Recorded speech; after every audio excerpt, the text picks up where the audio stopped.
नमस्ते बच्चों, कैसे हैं आप सब। आज हम कक्षा 12 है हिंदी साहित्य की पाठ्य पुस्तक अंतरा भाग 2 से पद्य पाठ विष्णु खरे का अध्ययन करेंगे, जिनकी कविता एक कम हम पहले पढ़ चुके हैं। उनका साहित्यिक परिचय, जीवन परिचय सब हम जान चुके हैं। और अब दूसरी कविता जो हमारी पाठ्य पुस्तक में संकलित है सत्य, उसका अध्ययन करेंगे।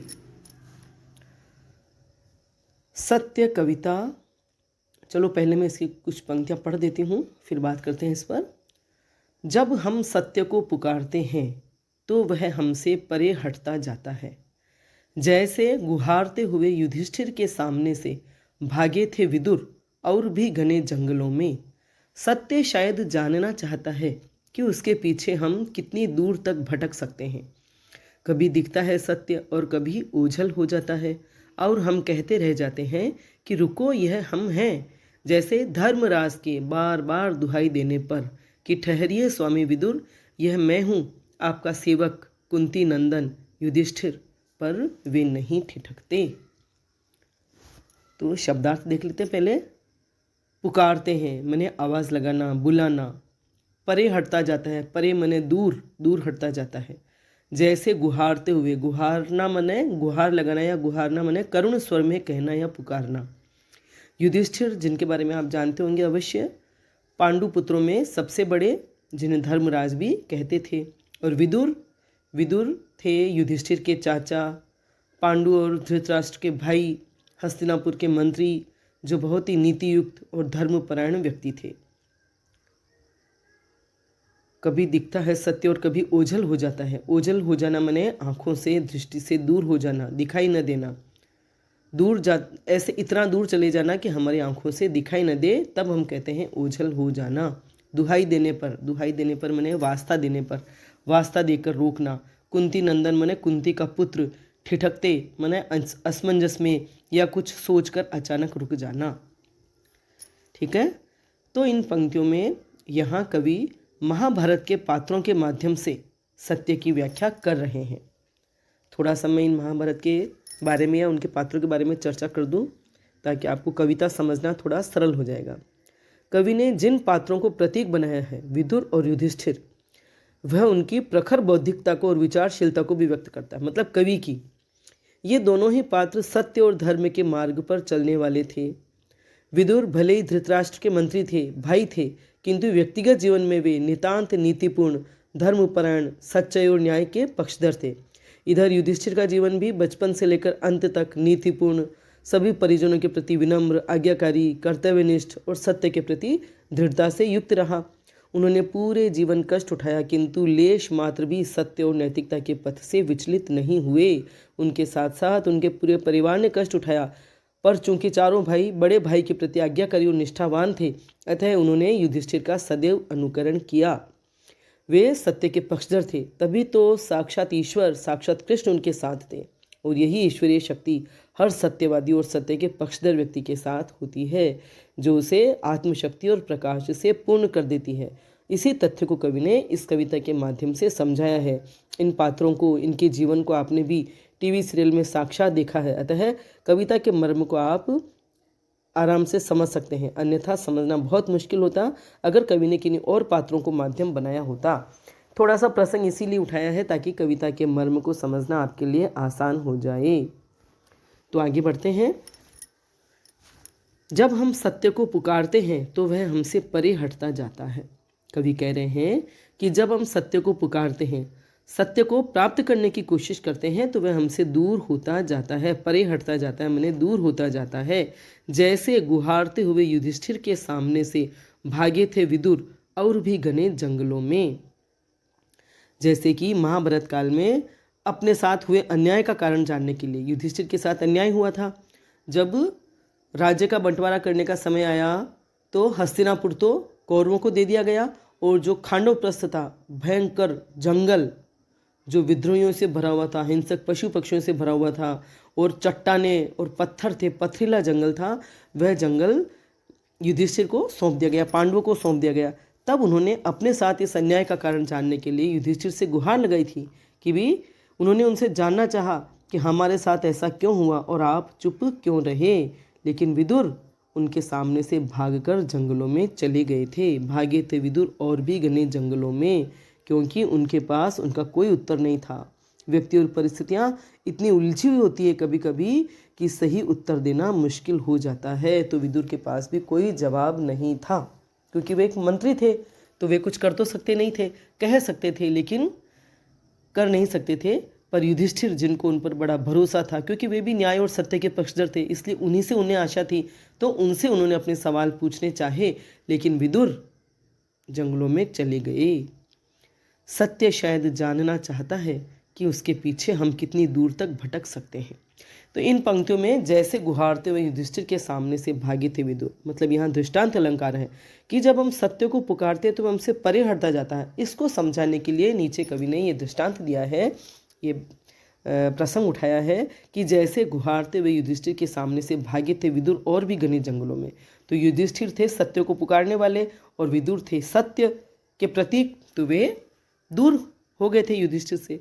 तो सत्य शायद जानना चाहता है कि उसके पीछे हम कितनी दूर तक भटक सकते हैं, कि सत्य भी शायद जानना चाहता है। कवि महोदय आगे कह रहे हैं कि सत्य भी शायद जानना चाहता है कि हम उसके पीछे पीछे कितनी दूर तक जा सकते हैं, अर्थात सत्य पर, सच्चाई पर हम किस हद तक कायम रह सकते हैं, अडिग रह सकते हैं। यहाँ सत्य से आशय केवल सच बोलने से नहीं है, बल्कि जीवन में कोई भी समस्या या परिस्थिति हो, उस समय जो सही है उसके पक्ष में रहने से है, भले उस वजह से स्वयं को कितना ही कष्ट उठाना पड़े। इसलिए सत्य ये जानना चाहता है कि उसे पाने के लिए या उस तक पहुंचने के लिए हम कितनी दूर तक जा सकते हैं या कितनी देर तक कष्ट उठा सकते हैं, अडिग रह सकते हैं। आई बात समझ में? सत्य परखता है व्यक्ति को उसके धैर्य से, सहनशीलता से।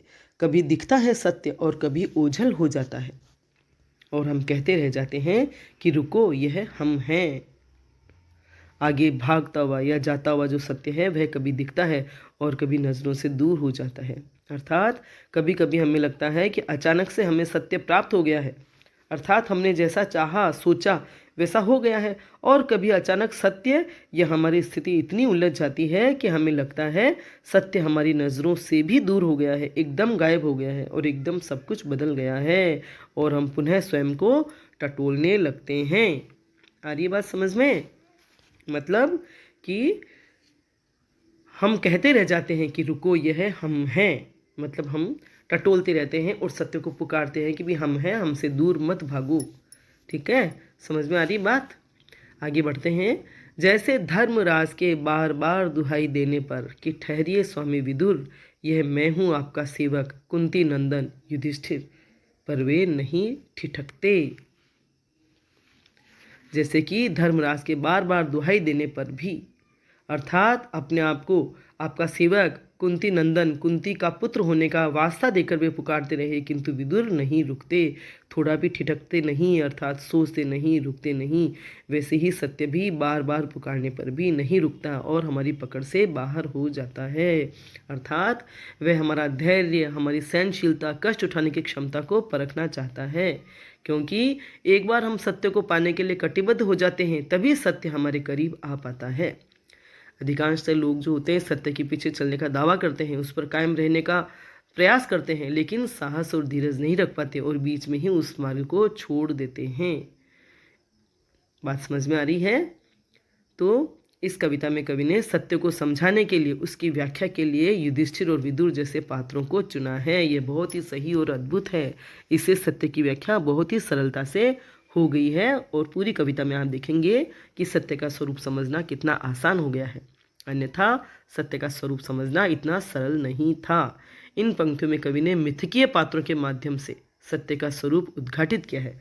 मिथकीय पात्र माने जब किसी पुरानी कथा, मतलब पुरानी लोक प्रचलित कथाओं या पुराणों से पात्र लेकर वर्तमान संदर्भ में कोई व्याख्या की जाती है और आज भी वह सटीक या सत्य या प्रासंगिक बैठती है, होती है, तो उन्हें मिथक, मिथकीय पात्र या मिथक काव्य कहा जाता है। तो ये जो कविता है इसमें मिथकीय पात्र उठाए गए हैं महाभारत के। सत्य के लिए अडिग रहना हर किसी के वश की बात नहीं होती। युधिष्ठिर ने जीवन पर्यंत कष्ट सहे, लेकिन सत्य और धर्म के पथ से किंचित भी नहीं डिगे और अंततः सत्य को पाकर रहे, विजयी होकर रहे। मतलब उन्होंने अपने जीवन में जिन उसूलों को, आदर्शों को अपनाया था, जिस सत्य को अपनाया था, जीवन भर कष्ट उठाया और आखिरकार विजयी होकर रहे, है ना। युधिष्ठिर को खांडोप्रस्थ देकर और कदम कदम पर उनके साथ अन्याय किया गया धृतराष्ट्र और कौरवों के द्वारा। तो इस और इन पंक्तियों में संकेत है। विदुर सत्य और युधिष्ठिर सत्य की खोज के प्रतीक हैं। भाषा सरल है, सहज है, प्रसाद गुण से युक्त है। और जैसा कि मैंने बताया, दृष्टांत अलंकार था उन पंक्तियों में ऊपर ही ऊपर कि जब हम सत्य को पुकारते हैं तो हमसे परे हटता जाता है। इसको समझाने के लिए उन्होंने बताया कि जैसे गुहारते हुए युधिष्ठिर के सामने से भागे थे विदुर, है ना। और यहाँ सत्य का मानवीकरण भी किया गया है, इसलिए यहाँ मानवीकरण अलंकार भी है। जब हम सत्य को पुकारते हैं, सत्य का मूर्त भाव है, लेकिन हम सत्य को पुकारते हैं तो हमसे परे हटता जाता है। सत्य शायद जानना चाहता है कि उसके पीछे हम कितनी दूर तक भटक सकते हैं। और बार बार धर्मराज के बार बार दुहाई देने पर बार बार में पुनरुक्ति प्रकाश अलंकार आया है। ठीक है, आया समझ में यहाँ तक? आगे बढ़ते हैं। यदि हम किसी तरह युधिष्ठिर जैसा संकल्प पा जाते हैं तो एक दिन पता नहीं क्या सोचकर रुक ही जाता है सत्य, लेकिन पलटकर सिर्फ खड़ा ही रहता है वह दृढ़ निश्चयी, अपनी कहीं और देखती दृष्टि से हमारी आंखों में देखता हुआ। अंतिम बार देखता सा लगता है वह हमें, और उसमें से उसी का हल्का सा प्रकाश जैसा आकार समा जाता है हम में। संकल्प, युधिष्ठिर जैसा संकल्प, संकल्प माने दृढ़ निश्चय, ऐसा निश्चय कि भले जान भी चली जाए, प्राण जाए पर वचन न जाए, ऐसे एक निश्चय को संकल्प कहते हैं। दृष्टि माने नज़र, और समा जाना माने प्रवेश करना। भाषा एकदम सरल है, इसलिए इतने क्लिष्ट शब्द इसमें नहीं है। तो कवि कह रहा है कि यदि हम किसी तरह युधिष्ठिर जैसा संकल्प पा जाते हैं तो एक दिन पता नहीं क्या सोचकर रुक ही जाता है सत्य। अर्थात हम युधिष्ठिर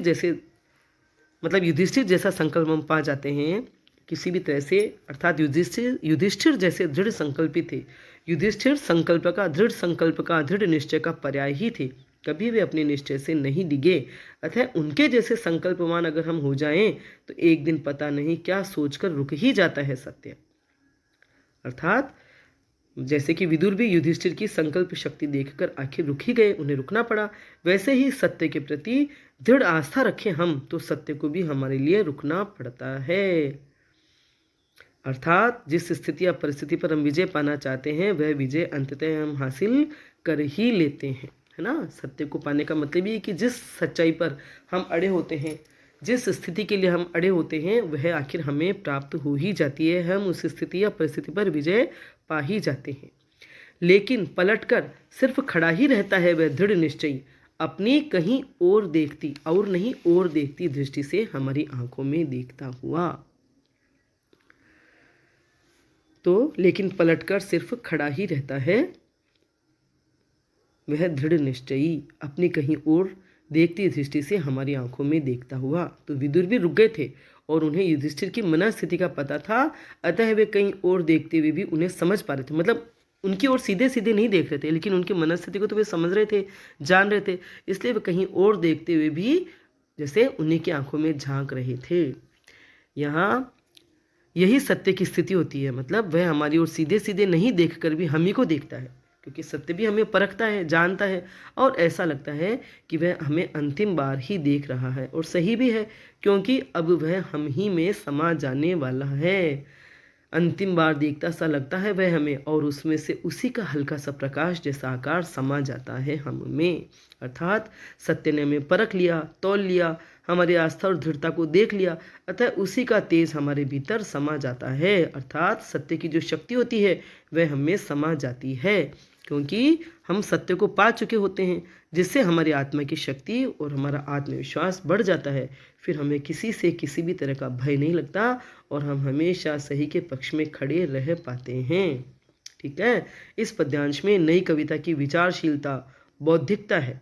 भाषा सरल है, भावों के अनुकूल है और प्रभावपूर्ण है। कितनी सरल है भाषा कि कोई कठिन शब्द ही नहीं है। मुक्त छंद है तो, और सत्य की प्राप्ति दृढ़ निश्चय और आस्था से ही होती है। सत्य की अनुभूति से, सत्य से जब हमारा मिलन हो जाता है तो हमारी आत्मा आलोकित और शक्तिशाली हो जाती है।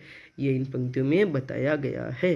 जब हम सत्य पर अड़िग रहते हैं, सत्य को प्राप्त कर लेते हैं, इतने कष्ट उठा करके अगर हम सत्य को हासिल करते हैं तो हमारे भीतर हमारी आत्मा की शक्ति बढ़ जाती है। फिर हम किसी से डरते नहीं हैं और हर समय जब भी कोई ऐसा मुद्दा आता है तब हम सच्चाई का पक्ष लेने के लिए खड़े रहते हैं, खड़े रह पाते हैं। ठीक है, आगे चलें। समझ में आ रही है बात? कविता थोड़ी लंबी है लेकिन आज ही पूरी कर लेंगे। जैसे शमी वृक्ष के तने से टिककर न पहचानने में पहचानते हुए विदुर ने धर्मराज को निर्निमेष देखा था अंतिम बार, और उनमें से उनका आलोक धीरे धीरे आगे बढ़कर मिल गया था युधिष्ठिर में। सिर झुकाए निराश लौटते हैं हम कि सत्य अंत तक हमसे कुछ नहीं बोला। हाँ, हमने उसके आकार से निकलता वह प्रकाश पुंज देखा था, हम तक आता हुआ वह हम में विलीन हुआ या हमसे होता हुआ आगे बढ़ गया, हम कह नहीं सकते। शब्दार्थ देख लेते हैं। जैसे शमी वृक्ष के तने से टिककर धर्मराज, विदुर ने धर्मराज को, धर्मराज माने युधिष्ठिर, वे धर्म के मार्ग पर चले थे हमेशा, धर्म यानी सत्य कर्तव्य के मार्ग पर, इसलिए उन्हें धर्मराज भी कहते थे। निर्निमेष माने बिना पलक झपकाए, एकटक लगातार, आलोक माने प्रकाश, प्रकाश पुंज, आलोक माने प्रकाश और नीचे जो है प्रकाश पुंज यानी प्रकाश का समूह, और विलीन होना माने लुप्त हो जाना या समा जाना। तो यहाँ कवि महोदय कह रहे हैं जैसे शमी वृक्ष के तने से टिककर न पहचानने में पहचानते हुए विदुर ने धर्मराज को निर्निमेष देखा था अंतिम बार। कवि महोदय कह रहे हैं कि शमी वृक्ष के तने के सहारे टिककर खड़े विदुर ने जैसे युधिष्ठिर को न पहचानते हुए भी पहचानने का प्रयास किया, और अंतिम बार जैसे अपलक एकटक उन्हें देखा, निहारा, और उनमें से उनका आलोक धीरे धीरे आगे बढ़कर मिल गया था युधिष्ठिर में। अर्थात उनमें से यानी विदुर के भीतर से उनके आत्मा का प्रकाश, आत्मा का तेज धीरे धीरे आगे बढ़कर युधिष्ठिर में मिल गया था, अर्थात युधिष्ठिर में प्रवेश कर गया था, समा गया था। चूंकि आत्मा की शक्ति आत्मा में समा गई, वह स्थूल आंखों से तो दिखाई नहीं देती। कहने का तात्पर्य यह है कि सत्य भी सूक्ष्म होता है, स्थूल नहीं। अतः दृढ़ संकल्पवान लोगों को आखिरकार सत्य का प्रकाश प्राप्त हो ही जाता है। ठीक है, सिर झुकाए निराश लौटते हैं हम कि सत्य अंत तक हमसे कुछ नहीं बोला। हाँ, हमने उसके आकार से निकलता वह प्रकाश पुंज देखा था। आखिरकार युधिष्ठिर उस प्रकाश से, उस तेज से संपन्न होकर सिर झुकाकर निराश लौटते हैं, क्योंकि विदुर ने प्रत्यक्षतः कुछ कहा नहीं। सिर झुकाए निराश लौटते हैं हम। इसी तरह दृढ़ निश्चय के बल पर हम भी सत्य को प्राप्त कर लेते हैं, पर सत्य न तो प्रत्यक्षतः दिखाई देता है न वह कुछ कहता है, सत्य बस घटित होता है। क्या सत्य को हम केवल घटित होते हुए देखते हैं, न तो हमसे कोई बात करता है न वह हमें दिखाई देता है, और हम बस मूक रहकर उसे अनुभव कर सकते हैं। जब वह घटित होता है सत्य हमारे जीवन में, तब हम मूक रहकर उसे अनुभव कर सकते हैं। हाँ, हमने उनके आकार से निकलता वह प्रकाश पुंज देखा था, हम तक आता हुआ वह हमें विलीन हुआ या हमसे होता हुआ आगे बढ़ गया। अर्थात सत्य विदुर की भांति हमसे कुछ नहीं बोलता, लेकिन हम सत्य में से निकलते हुए प्रकाश पुंज को अवश्य देख पाते हैं। अर्थात जब हम सत्य को पा लेते हैं तब हमें अपने भीतर एक प्रकाश की और तेज की अनुभूति अवश्य होती है। मतलब सत्य जनित शक्ति हमें महसूस होती है, अपने भीतर महसूस होती है। अर्थात जब हम सत्य को पा लेते हैं, विजयी होते हैं, तो हमें एक ताकत अपने भीतर महसूस होती है, और वह दिखाई नहीं देती, लेकिन कई बार हमारी शक्ति और ज़्यादा बढ़ जाती है। मतलब हमें वह शक्ति महसूस होती है, दिखाई नहीं देती, और कई बार हमारी शक्ति और ज़्यादा बढ़ जाती है। कवि ने कहा ना कि वह हमें विलीन हुआ या हमसे होता हुआ आगे बढ़ गया। मतलब जो प्रकाश, जो शक्ति हमें समाई, वह हमारी कल्पना से भी आगे बढ़ जाती है। यहाँ कवि का यही आशय है कि हम जितना सोचते हैं उससे ज़्यादा शक्ति का अनुभव हम करते हैं। ठीक है, तो यहाँ युधिष्ठिर आम व्यक्ति और विदुर सत्य के प्रतीक है, और इन प्रतीकों के माध्यम से सूक्ष्म सत्य की पहचान और प्राप्ति कैसे होती है, इसे कवि महोदय ने बहुत ही सूक्ष्मता से, स्पष्टता से और सरलता से समझाया है, व्यक्त किया है। सत्य का साक्षात्कार बहुत कठिनाई से होता है। वह ऐसा प्रकाश पुंज है जो दिखाई नहीं देता, बस हम अपनी आत्मा में भीतर में शक्ति के रूप में अनुभव कर सकते हैं। यह कविता हमें तभी समझ में आ सकती है जब हम स्वयं सच्चाई और कर्तव्य निष्ठा के मार्ग पर चलें, जैसे युधिष्ठिर जीवन पर्यंत चले थे। भाषा सरल है, सहज है, मुक्त छंद है। विष्णु खरे जी हिंदी की नई कविता के कवि हैं और नई कविता में वैचारिकता है, प्रखरता है, भावना या भावुकता नहीं, जैसा कि इस कविता में आप देख रहे हैं। ठीक है, आगे चलें। हम कह नहीं सकते न तो हम में कोई स्फुरण हुआ और न ही कोई ज्वर, किंतु शेष सारे जीवन हम सोचते रह जाते हैं। कैसे जाने कि सत्य का वह प्रतिबिंब हम में समाया या नहीं। हमारी आत्मा में जो कभी कभी दमक उठता है, क्या वह उसी के छुअन है। जैसे विदुर कहना चाहते तो वही बता सकते थे। सोचा होगा माथे के साथ अपना मुकुट नीचा किए युधिष्ठिर ने खांडव से इंद्रप्रस्थ लौटते हुए। शब्दार्थ देख लेते पहले। न तो हमें कोई स्फुरण हुआ, स्फुरण माने कंपकपी, एकदम शरीर में कोई कंपकपी या कोई भी हरकत नहीं हुई। और ज्वर माने ताप, बुखार। प्रतिबिंब माने परछाई। दमक उठना, चमक उठना। और खांडवप्रस्थ, खांडवप्रस्थ का मतलब है जंगल, और इंद्रप्रस्थ है जो है पांडवों की राजधानी। वर्तमान जो दिल्ली है वही पुराना इंद्रप्रस्थ है। ठीक है, भावार्थ देखते हैं हम। तो हम कह नहीं सकते न तो हम में कोई स्फुरण हुआ न ही कोई ज्वर, किंतु शेष सारे जीवन हम सोचते रह जाते हैं। जैसे युधिष्ठिर के शरीर में विदुर का तेज समा गया, उसी प्रकार जो संकल्पवान व्यक्ति होते हैं उनको सत्य की उपलब्धि तो हो जाती है, किंतु सत्य को पाकर भी हम यह नहीं कह सकते कि हमें किसी विशेष परिवर्तन की अनुभूति हुई। कोई चीज़ अगर हमारे शरीर में समाती है तो कुछ ताप, कुछ कंपकपी शरीर में अवश्य होती है, पर सत्य के समाने पर हमें ऐसा कुछ अनुभव या परिवर्तन महसूस नहीं होता। कोई स्फुरण, कोई ज्वर, कोई ताप, कोई हरकत हमें शरीर में महसूस नहीं होती। और हम सारे जीवन, किंतु शेष सारे जीवन हम सोचते रह जाते हैं। कैसे जाने कि सत्य का वह प्रतिबिंब हम में समाया या नहीं। और हम सारे जीवन यही सोचते रह जाते हैं कि कैसे पता करें कि सत्य का वह प्रतिबिंब जो हमें सत्य में से निकलता हुआ और स्वयं में समाता हुआ प्रतीत हुआ था, दिखा था, वह वास्तव में सत्य था। मतलब कैसे पता करें कि वह वास्तव में सत्य था, कि सत्य हमें समाया, है ना, हमारी आत्मा में। फिर हमें लगता है, मतलब हमारी आत्मा में जो कभी कभी दमक उठता है, क्या वह उसी की छुअन है। फिर हमें लगता है कि हमारी आत्मा में कभी कभी एक रोशनी, एक प्रकाश, एक ताकत की जो हमें अनुभूति होती है, वह उस सत्य की ही छुअन या सत्य का स्पर्श ही है जो हमारी आत्मा में समा गया था। पर इसे तो स्वयं सत्य ही बता सकता है कि वह हमें समाया या नहीं, है ना। ठीक उसी तरह जैसे विदुर कहना चाहते तो वही बता सकते थे। सोचा होगा माथे के साथ अपना मुकुट नीचा किए युधिष्ठिर ने खांडवप्रस्थ से इंद्रप्रस्थ लौटते हुए। ठीक उसी तरह जैसे विदुर चाहते तो वही युधिष्ठिर को बता सकते थे उनके प्रश्नों के सही उत्तर, सच्चाई। यही बात सोचते हुए युधिष्ठिर सिर झुकाए हुए, जिस सिर पर मुकुट था उनका, उस सिर को झुकाए हुए सोचते हुए वे इंद्रप्रस्थ लौट आए। खांडवप्रस्थ से इंद्रप्रस्थ नहीं, खांडवप्रस्थ ही बाद में इंद्रप्रस्थ बना था। तो वे उस वक्त तो विदुर से प्रश्न पूछकर खांडवप्रस्थ की तरफ लौट आए। यही खांडवप्रस्थ जो है इंद्रप्रस्थ बना, जो आज दिल्ली है। तो इंद्रप्रस्थ लौटते हुए या खांडवप्रस्थ लौटते हुए युधिष्ठिर के मन में भी यही संशय रहा होगा विदुर के बारे में कि उन्होंने उनके प्रश्न के जवाब तो प्रत्यक्षतः नहीं दिए, बस अपना तेज, अपना प्रकाश अवश्य मुझे दे दिया, जिसके द्वारा स्वयं अपने प्रश्न का उत्तर मैं जान सकूं। अर्थात इस पद्यांश में सत्य को चाहने वाला व्यक्ति स्वयं ही सत्य को खोजता है। कवि ने यह बताना चाहा है कि जो सत्य को प्राप्त करना चाहता है उसे स्वयं ही सत्य को खोजना पड़ता है, स्वयं को ही सत्य को खोजना पड़ता है। बस सत्य तो उसे अपने पीछे दौड़ाता है और पीछे पीछे दौड़ते हुए धैर्य और दृढ़ता के बल पर अंततः सत्य को जान ही लेता है। जो व्यक्ति जो सत्य को पाना चाहता है वह सत्य को जान ही लेता है और पा ही लेता है, जैसा कि युधिष्ठिर ने अपने जीवन के मार्ग पर चलते चलते अंततः सत्य को पा ही लिया था। ठीक है, समझ में आ रहा है आपको? समझ में आया होगा। कदम कदम पर, मतलब ये कविता जब भी समझ में आ सकती है जब हम खुद सच्चाई के मार्ग पर चलें।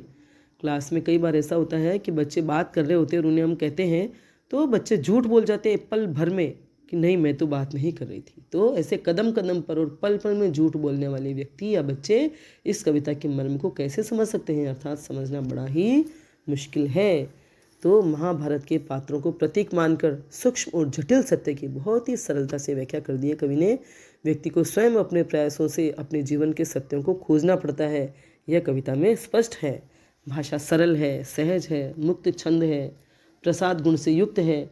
आपने देखा होगा जिस कविता की भाषा बहुत सरल और सहज होती है उसके भाव और विषय वस्तु बड़े गहन गंभीर होते हैं, जैसे कि इस कविता की है दिशा, बनारस आदि कविताओं में भी था। तो जो कविताएं हमें सरल लगती हैं उनके भावों को हमें बहुत गंभीरता से उस कविता का अध्ययन करके भावों को, विषय वस्तु को पकड़ने की कोशिश करनी चाहिए। ठीक है,